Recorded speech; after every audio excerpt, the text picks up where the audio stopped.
नमः संस्कृताय प्रिय संस्कृत मित्राणि। संस्कृत सेवा में आप सभी का स्वागत है। हम लोग महाकवि भारवी द्वारा विरचित किरातार्जुनीयम महाकाव्य की प्रथम सर्ग का आज 17वां श्लोक पढ़ेंगे और हमने 1 से 16 श्लोकों तक अध्ययन कर लिया है। आज 17वें श्लोक का अर्थ, व्याख्या एवं इससे जो कुछ भी प्रश्न बन सकते हैं आपकी परीक्षा के दृष्टिकोण से, वो भी हम लोग इस वीडियो में पढ़ने का प्रयास करेंगे। जैसा कि हमने आपको पहले ही बताया कि क्लास आप सबको यूपीटीजीटी, एलटी और बीपीएससी के लिए विशेष रूप से है। यदि आप इन सब की तैयारी कर रहे हैं तो आपको ये वीडियो पढ़ना चाहिए। यदि अभी तक आपने वीडियो नहीं पढ़ा है तो आप पूर्व में हमारी वीडियो को देख सकते हैं। हमारे चैनल के प्लेलिस्ट पे जा करके आप वीडियो को देख सकते हैं। तो आइए हम लोग सीधे पढ़ते हैं श्लोक को।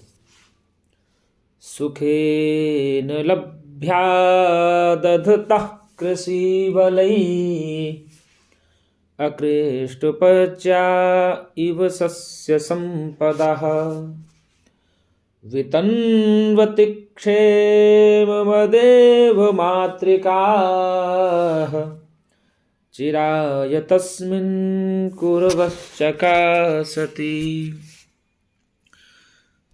सुखेन लभ्या दधतः कृषिवलैः अकृष्टपच्या इव सस्य संपदः वितन्वति क्षेममदेव मातृकाः चिराय तस्मिन् कुर्वश्चकासति।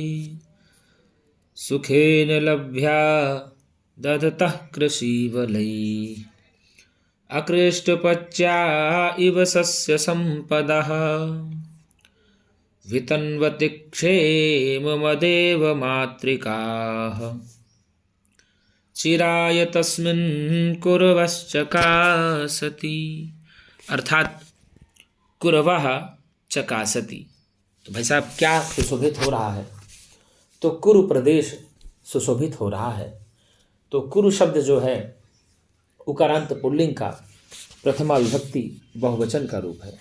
क्या है गुरु जी? कुरु शब्द उकारांत पुल्लिंग प्रथमा विभक्ति बहुवचन का रूप है, कुरवाह होता है। क्या होता है गुरु? कुरवाह चकाशति, अर्थात कुरु प्रदेश सुशोभित हो रहा है। और कुरु प्रदेश का स्वामी कौन है तो आपको बता दें, कुरु प्रदेश का स्वामी है दुर्योधन। कौन है गुरु जी? दुर्योधन। तो दुर्योधन किस प्रदेश का स्वामी है तो आप जानते हैं, कुरु प्रदेश का स्वामी है दुर्योधन। यहाँ चकासति जो है क्रियापद है। क्या है गुरु जी? क्रियापद है, अर्थात चकाश्री देवतौ धातु से आपको बता दें यहाँ पर ये क्रियापद है और रूप चलता है लट लकार, प्रथम पुरुष बहुवचन का रूप है। रूप क्या चलता है? चकास्ति, चकास्तः, चकासति। क्या चलता है गुरु जी? चकास्ति, चकास्तः, चकासति, चकासी, चकास्थः, चकास्थ, चकास्मि, चकास्वः, चकास्मः, ऐसे रूप चलता है। तो पहले हम लोग इसका पदच्छेद कर लेते हैं, उसके बाद जानेंगे कि सुखेन लभ्या दधतः कृषिवलैः अकृष्टपच्या इव सस्य संपदः वितन्वति क्षेमम अदेव मातृकाः चिराय तस्मिन् कुरवः चकासति। तो कुरु प्रदेश सुशोभित हो रहा है। तो कुरु प्रदेश का स्वामी, प्रश्न अगर आपसे आ जाए कि कुरु प्रदेश का स्वामी कौन है तो आप बताएंगे कुरु प्रदेश का स्वामी दुर्योधन है। दुर्योधन किस प्रदेश का स्वामी है तो आप बताएंगे दुर्योधन जो है कुरु जनपद का स्वामी है। किसका है गुरु जी? कुरु जनपद का स्वामी है। इस श्लोक में वनेचर जो है ना, दुर्योधन के द्वारा जो प्रजा को सुखी बनाने के लिए किए गए कार्यों का वर्णन करता है और उसके राज्य में कृषक वर्षा के जल पर आश्रित ना होकर के बल्कि नहरों कुओं के प्रयोग से कृषि की सुलभता में उत्तम बनाते हैं और कृषि को अच्छी प्रकार से अपने उपज में प्रयोग में लाते हैं। इसी प्रकार से उसमें वर्णन जो किया गया है श्लोक में कि कुरवाह चकासति, इसी कारण से ही कुरु जनपद या कुरु प्रदेश सुशोभित हो रहा है, ऐसा वनेचर बोल रहा है और युधिष्ठिर से बोल रहा है। किससे बोल रहा है गुरु जी? वनेचर युधिष्ठिर से बोल रहा है। और एक प्रकार से बताया जाए कि दुर्योधन की प्रशंसा हो रही है। यहाँ पर क्या हो रही है? दुर्योधन की प्रशंसा हो रही है। तो आइए हम लोग सीधे देखते हैं श्लोक में क्या दिया है अन्वय सहित। तो भैया चिराय चिरकाल से, अर्थात बहुत लंबे समय से। कैसे गुरु जी? बहुत लंबे समय से। तस्मिन, उस दुर्योधन के द्वारा। किसके गुरु जी? उस दुर्योधन के। द्वारा क्षेमम अर्थात कल्याण को, किसको, क्षेमम मतलब होता है कल्याण, तो क्षेमम कल्याण को वितनवती करते रहने पर, फैलाते रहने पर या संपादन करते रहने पर, अदेव मात्रकाः न देव मात्रकाः इति अदेव मात्रकाः, तो अदेव मात्रकाः में नए तत्पुरुष समास हो जाएगा। कौन सा समास हो जाएगा गुरु जी, नए तत्पुरुष समास। अदेव मात्रक का मतलब ये होता है अर्थात जो कार्य देवताओं के ऊपर आश्रित ना हो उसी को कहा जाता है अदेव मात्रक, और जो कार्य देवताओं के ऊपर आश्रित हो जाता है उसे कहा जाता है देव मात्रक। तो दुर्योधन के राज्य की जो कृषि व्यवस्था थी वह देवताओं के ऊपर आश्रित ना होकर के, वो कहते हैं ना कि आधुनिक, जो एक प्रकार से कहा जाता है ना, आधुनिक संपदाओं से युक्त है। जैसे आप कहते हैं कि नदी है, कूप है, तालाब हैं, झरने हैं, इन सब से सुशोभित होता हुआ वह कुरु जनपद था।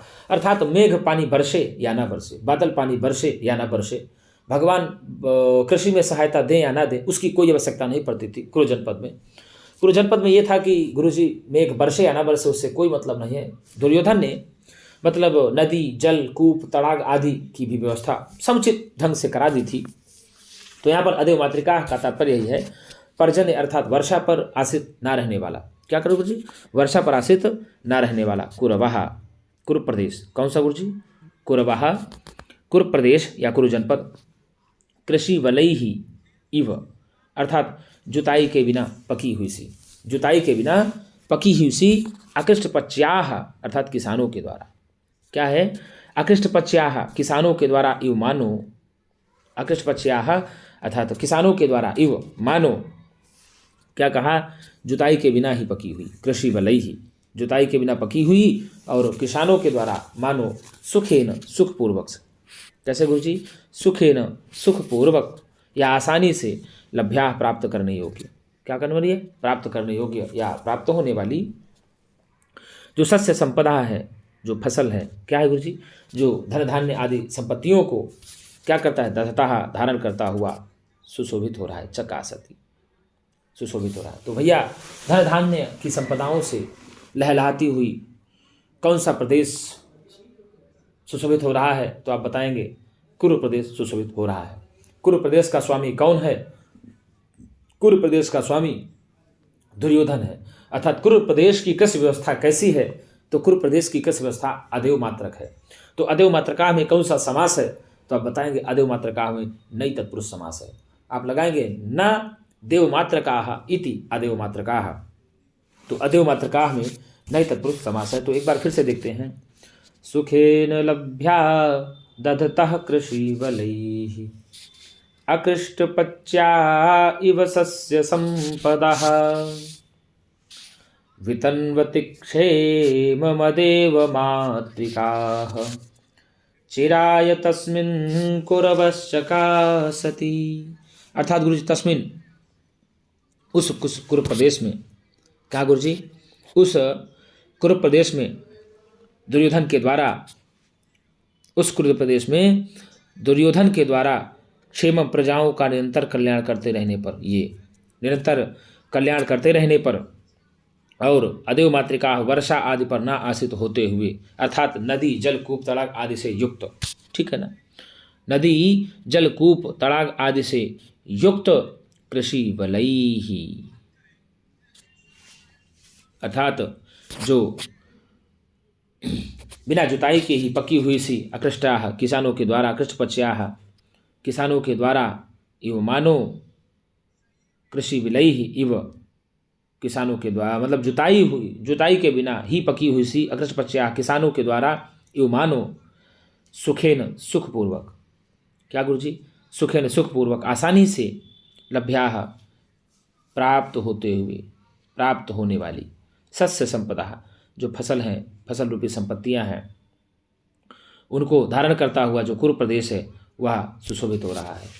तो सुखेन लभ्या दधतः कृषि वलैः अकृष्टपच्या इव सस्य संपदः वितन्वति क्षेममदेव मातृकाः चिराय तस्मिन् कुरवश्चकासति।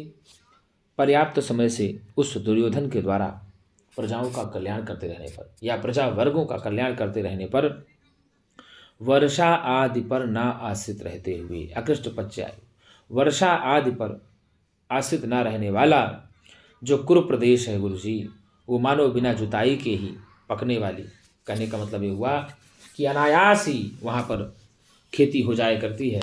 अनायास ही क्यों हो जाया करती है, आपको बता दें कि दुर्योधन के राज्य में नदी, जल, तालाब, कूप, इन सब की एक सुव्यवस्थित तरीके से व्यवस्था है उस राज्य में।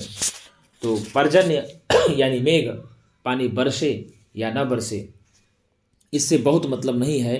दुर्योधन के राज्य में गुरुजी तो बिना पानी के ही, बिना वर्षा के ही, बिना जल के ही खेती बड़ी आसानी से, बड़ी सुविधापूर्ण हो जाती है। तो यही अनायास ही प्राप्त होने वाली जो धन धान्य रूपी संपत्तियों को किसानों के द्वारा धारण करते हुए जो कुरु प्रदेश है वह बहुत सुशोभित हो रहा है। तो भैया तस्मिन उस दुर्योधन के द्वारा क्षेम प्रजाओं का निरंतर कल्याण करते रहने पर, प्रजाओं का निरंतर कल्याण करते रहने पर, अर्थात वर्षा पर आश्रित ना होता हुआ भी, वर्षा पर आश्रित ना होता हुआ भी, या वर्षा पर आश्रित ना रहने वाला जो कुरु जनपद है या कुरु प्रदेश है, मानो बिना जुताई के ही अर्थात पकने वाली, ये अनायास ही प्राप्त होने वाली जो धन धान्य संपत्तियां हैं वह किसानों के द्वारा धारण करते हुए सुशोभित हो रहा है। तो भैया किसानों के द्वारा धारण करते हुए कौन सुशोभित हो रहा है, तो आप बताएंगे कुरु प्रदेश सुशोभित हो रहा है। कुरु प्रदेश का स्वामी कौन है, तो दुर्योधन है। अब आपको बता दें, अब चिराय, चिराय यहाँ क्या है, तो चिराय गुरुजी अव्यय है। यदि पूछ ले आपसे चिराय क्या है तो आप अव्यय बताएंगे। और तस्मिन, ये तस्मिन किस शब्द का रूप है, तो तस्मिन जो है तत्शब्द का पुल्लिंग रूप है। जैसा कि हमने आपको एक वीडियो में गाया है इस रूप को और अच्छे से बताया भी है। यदि आपको इस रूप को पढ़ना है तो हमारे चैनल के प्लेलिस्ट पर जाइएगा, आप देख लीजिएगा, आपको रूप मिल जाएगा। रूप चलता है तस्मिन में पुल्लिंग, तत्शब्द का रूप पुल्लिंग में साह तौते तम तौतान तेन ताभ्याम तैह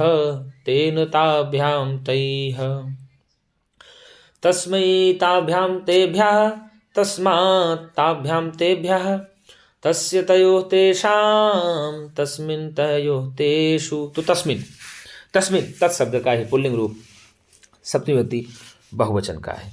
और क्षेमम जो है गुरुजी, क्षेमम में अगर पूछ ले तो क्षेम शब्द का अकारांत पुल्लिंग अथवा नपुंसक लिंग दोनों द्वितीय विभक्ति एक वचन रूप चलता है। क्षेमम जो है ये क्षेमः और क्षेमम दोनों पुल्लिंग और नपुंसक लिंग में रूप चलता है।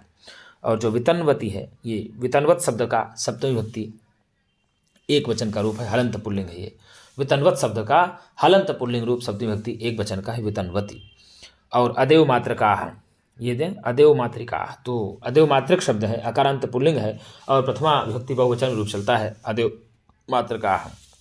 अदेव मात्रकाः कौन है, तो भैया कुरवः, कुरु जनपद अदेव मात्रक है। और अकृष्टपच्याः कौन है, तो कुरवः, कुरु जनपद अकृष्टपच्याः है।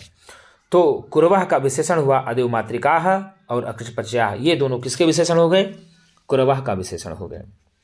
इव जो है अव्यय पद है, क्या है, अव्यय। अव्यय किसे कहते हैं, न व्ययः इति अव्ययः, अर्थात जिसका कभी भी व्यय नहीं होता उसको अव्यय कहते हैं, ठीक है ना।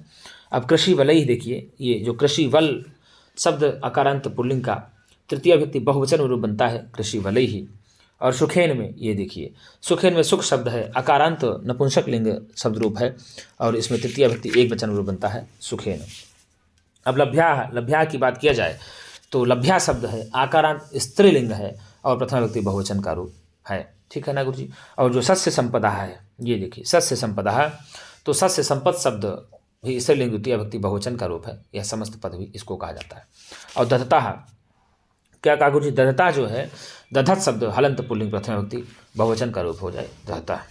और चकासती देखिए, हमने कहा था चकास द्वितीय धातु है और यह भी चकास द्वितीय धातु लट लकार प्रथम पुरुष बहुवचन का रूप है, चकासती। रूप चलता है चकास्ति, चकास्तः, चकासति, चकासी, चकास्थः, चकास्थ, चकास्मि, चकास्वः, चकास्मः, ऐसे रूप चलता है। अब आपको बता दें कि यदि पूछ ले अदेव मात्रकाः में कौन सा समास है, तो गुरुजी पहले देव मात्रकाः को जान ले, फिर अदेव मात्रकाः को जान लेंगे। तो देवः माता येषां ते देव मातृकाः, क्या हो जाएगा, देवः माता येषां ते देव मातृकाः, देव मातृकाः में बहुरी समास हो जाएगा। और न देव मातृकाः इति अदेव मातृकाः में गुरुजी नई तत्पुरुष समास हो जाएगा। कौन सा, नई तत्पुरुष समास हो जाएगा। तो अकृष्टपच्या, तो अकृष्टपच्या में क्या होगा, तो कृष्टेन कर्षणेन पच्यन्ते इति कृष्टपच्याः और न कृष्टपच्याः इति अकृष्टपच्याः। अकृष्टपच्याः में भी नई तत्पुरुष समास होगा। तो इसमें नई तत्पुरुष समास हो गया और इसमें भी जो है इसमें और इसमें दोनों में नई तत्पुरुष समास हो गया। कौन का गुरुजी? नई तत्पुरुष समास हो गया। आप इसको लगा लीजिएगा। और आपको बता दें सस्य संपदा, तो सस्य संपदा जो है गुरुजी ये सस्यानाम संपदा इति सस्य संपदा। क्या है? सस्यानाम संपदा इति सस्य संपदा बन जाएगा। इसमें षष्ठी तत्पुरुष समास हो जाएगा। कौन सा गुरुजी? षष्ठी तत्पुरुष समास हो जाएगा सस्य संपदा में। अब जो लभ्या दधता है तो इसमें भैया लभ्यास धन दधता होगा, विसर्ग संधि हो जाएगी। कौन सी गुरुजी? विसर्ग संधि होगी। भो भगो अघो अपूर्व से योसी सूत्र से लभ्यास के सकार को या आदेश हुआ और उसके पश्चात हल सर्वेशाम सूत्र से पदांत या और वा का हल प्रत्याहार के परे रहते लोप होकर के लभ्या तहता रूप बन जाता है। तो इसमें विसर्ग संधि हो जाएगी। कौन सी संधि हो जाएगी? और कृषि वलई ही अकृष्टपच्या में भी विसर्ग संधि हो जाएगी। कौन सी संधि? विसर्ग संधि हो जाएगी। और कुरवश चकासी कुरवाह धन चकासती में भी आपको बता दें विसर्ग संधि हो जाएगी। कौन सी संधि गुरुजी? विसर्ग संधि हो जाएगी, विसर्जनीय से सा। ठीक। अब आपको बता दें उसके बाद स्तोष सुनाष्टो जब आप कुरवाह चकासती करेंगे तो पहले कुरवाह के विसर्ग को विसर्जनीय से सा सूत्र से सकार आदेश होगा, फिर कुरवश चकासती बनेगा रूप, फिर सकार के पश्चात चकार आने पर आप लोग पढ़े हैं सूत्र स्तोह चुनाश्चो, तो भाई साहब सकार को सकार आदेश होकर के ही कुरवश चकासती बन जाएगा। तो श्चोत्र संधि भी इसको कहा जाता है। ठीक है। और श्चोत्र संधि भी और विसर्ग संधि के अंतर्गत इसकी गणना होती है, ऐसा आप मान लीजिए। और मातृकाश चिराय, तो मातृकाश धन चिराय यहाँ पर भी स्तोह चुनाश्चो सूत्र से और मातृकाश के सकार को चवर के संयोग होने पर के कारण ही यहाँ पर या सा आदेश होकर के मातृकाश चिराय बन जाता। ठीक है ना। और अकृष्टपच्या इव, तो अकृष्टपच्यास धन इव यहाँ पर ससो रूह सूत्र से ही सा को रूह हो जाता है और फिर अकृष्टपच्या रा बन जाता है। और पश्चात रेप को जो है भो भगो अघो अपूर्व से योसी सूत्र से यकार आदेश हुआ, तत्पश्चात लोप चाकल्यस्य सूत्र से या के पश्चात अस्प्रत्याहार का वर्ण इकार आने के कारण से या का जो है वैकल्पिक लोप होकर के अकृष्टपच्या इव रूप सिद्ध हो जाता है। और आपको बता दें गुरुजी तस्मिन क्षेमम वितन्वती, क्या कहा? तस्मिन क्षेमम वितन्वती, यहाँ पर यस्य च भावेन भावलक्षण सूत्र से। किससे गुरुजी? यस्य च भावेन भावलक्षण सूत्र से तस्मिन और वितन्वती में सप्तमी भक्ति हुई है। अब आपसे अगर प्रश्न पूछ ले कि तस्मिन क्षेमम वितन्वती में किस सूत्र से सप्तमी भक्ति का विधान हुआ है, तो आप बताएंगे यस्य च भावेन भाव लक्षणम। किससे गुरुजी? यस्य च भावेन भाव लक्षणम। और क्षेम में यदि प्रत्यय की बात किया जाए तो क्षीर से मन, कौन प्रत्यय लगा है? क्षीद है, मन प्रत्यय लग करके बन गया क्षेमम, क्षी क्षय धातु है। ठीक है ना। और वितन्वती में गुरुजी अगर बात किया जाए तो वी तन विस्तारे, तो सत्र गी हो जाएगा। और कृषि वलय में यदि पूछा जाए तो कृषि वलश से लग करके भीस एस होकर के कृषि वलय बन जाता है। और अकृष्टपच्या, क्या कहा गुरुजी? अकृष्टपच्या, तो नई कृष्टता पच क्यप जस होकर के ही अकृष्टपच्या बन जाता है। और लभ्याह, तो लभ से यत लग करके जस हुआ, जस पढ़े हैं आप, तो लभ्याह बन जाएगा। और दधता में बता दें आपको कि धा और सत्री होकर, क्या गुरुजी? धा और सत्री हो जाकर के दहता रूप बन जाता है। और जो चकासित ही चकास श्रीदीप्तो धातु है इसमें, और लट लकार प्रथम पुरुष बहुवचन का रूप है।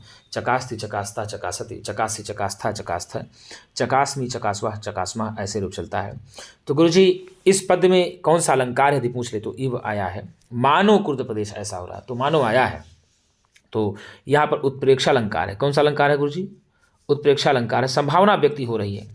क्या व्यक्त हो रही है भैया? संभावना व्यक्त हो रही है कि जो मेघ के जल की वृष्टि के बिना, वर्षा के बिना ही उस कुरु जनपद में या कुरु प्रदेश में ऐसी ऐसी फसल लहा रही है, ऐसी ऐसी फसल उत्पन्न हो जा रही है बिना वर्षा के। पानी मेघ बरसे या न बरसे इससे कोई मतलब नहीं है।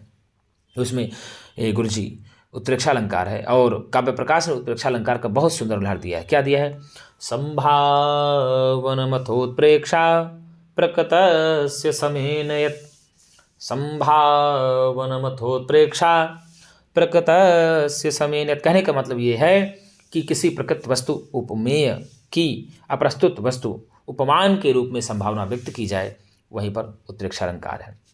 अब यहाँ पर जो है ना गुरु जी, अकृष्टपच्या इव सस्य संपदा, अकृष्टपच्या इव सस्य संपदा से सस्य संपदा को अकृष्टपच्या बतलाया गया है, अर्थात कृषि को मानो बिना जुताई के ही पकने वाला, बिना जुताई के ही पकने वाला, अर्थात बिना मेघ की वृष्टि के ही पकने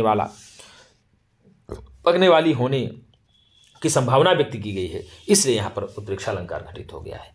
अगर यहाँ पर कह देता नहीं, मेघ के वृष्टि के द्वारा ही जो है कि कृषि हुआ करती है, किसानी हुआ करती है, तब वहाँ पर संभावना नहीं होती, इसलिए उत्प्रेक्षा ना बनती। इसलिए यहाँ कहा ना भाई साहब, मेघ पानी बरसे या ना बरसे, ऐसा लगता है मानो बिना जुताई के ही, बिना मेघ के वृष्टि के ही पूरी फसलें उत्पन्न हो जाती हैं, पैदा होती है। तो इस कारण से यहाँ पर संभावना व्यक्त की गई है, इस कारण से यहाँ पर उपमा उत्प्रेक्षालंकार हो जाएगा। तो अकृष्टपच्या इव सस्य संपदा से प्राप्त होता है। अगर पूछ लेता है कि चिराय तस्मिन् कुर्वश्च चकासति, तो किस ग्रंथ की पंक्ति है, तो आप बताएंगे यह किरातार्जुनीयम की पंक्ति है। इस पंक्ति का वक्ता कौन है, तो इस पंक्ति का वक्ता वनेचर है। क्या है भैया? वनेचर है। और ये पंक्ति किसके लिए आई हुई है, तो यह पंक्ति दुर्योधन के लिए आई हुई है। किसके लिए आई गुरु जी?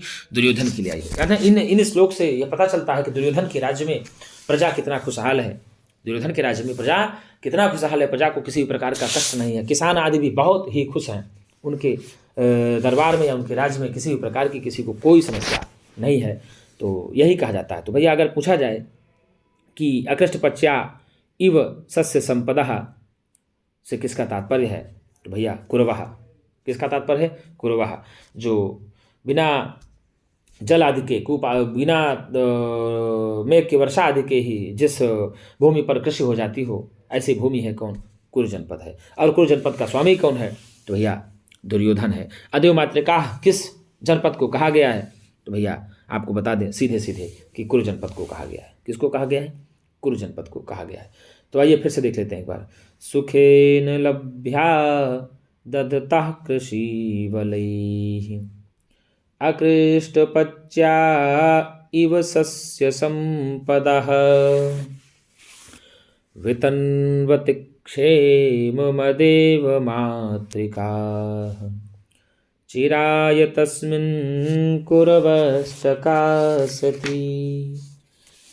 अर्थात सीधे कहा, उस दुर्योधन के द्वारा प्रजा का निरंतर कल्याण करते रहने पर पर्जन्य, अदेव मातृका पर्जन्य मेघ के द्वारा वृष्टि पर आश्रित ना होता हुआ, अर्थात बिना जुताई के ही। क्या भैया? बिना जुताई के ही कुरु प्रदेश मानो बिना जुताई के ही पकने वाली, क्या करने वाली? पकने वाली, अनायास ही प्राप्त होने वाली धन धान्य संपत्तियों को किसानों के द्वारा धारण करते हुए सुशोभित हो रहा है। तो भैया बता दें आपको, अनायास ही प्राप्त होने वाली धन धान्य संपत्तियों को किसानों के द्वारा धारण करने वाला प्रदेश कौन है, तो आप बताएंगे कुरु जनपद है। कुरु जनपद का स्वामी कौन है, तो कुरु जनपद का स्वामी दुर्योधन है। कौन है गुरुजी? दुर्योधन है। तस्मिन पद से किसका बोध होता है, तो तस्मिन पद से उस दुर्योधन का बोध होता है। क्या गुरुजी?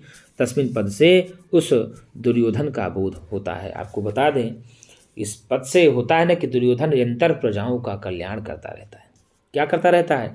निरंतर प्रजाओं का कल्याण करता रहता है। और वितन्वति का अगर पूछ ले, तो भैया वितन्वति का कल्याणम कुर्वती इति वितन्वति। वितन्वति का मतलब क्या हुआ? कल्याण करता है। क्या हुआ?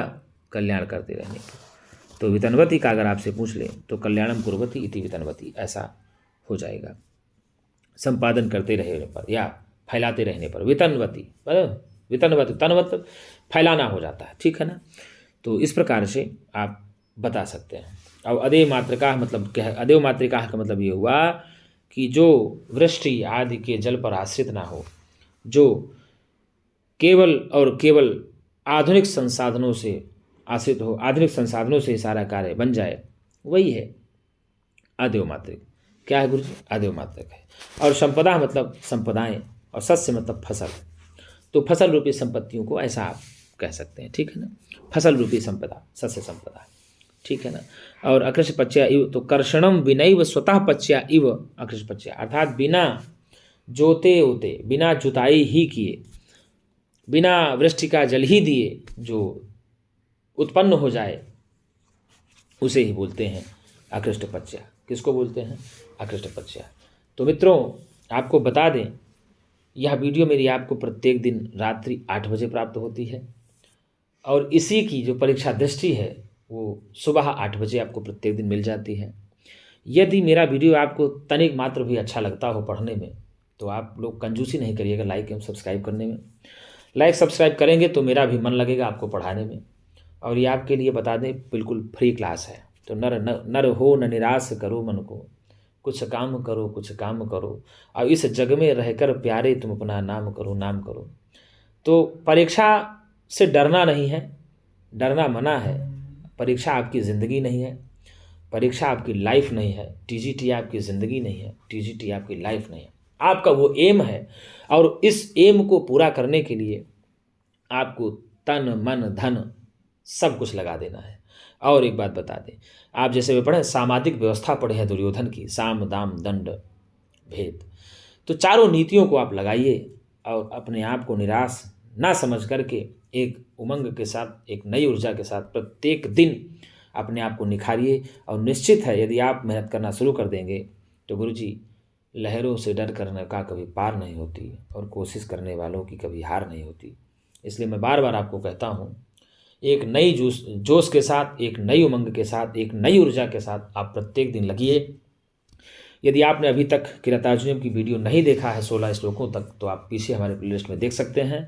और हमने अभिज्ञान शाकुंतलम की भी पूरी वीडियो डाल रखी है प्ले स्टोर पर, प्ले लिस्ट में। आप वहाँ पर जा करके अभिज्ञान शाकुंतलम चतुर्थ भी पढ़ सकते हैं। तो मित्रों, आज के लिए इतना ही। हम पुनः एक नई वीडियो के साथ मिलेंगे, तब तक के लिए नमः संस्कृताय।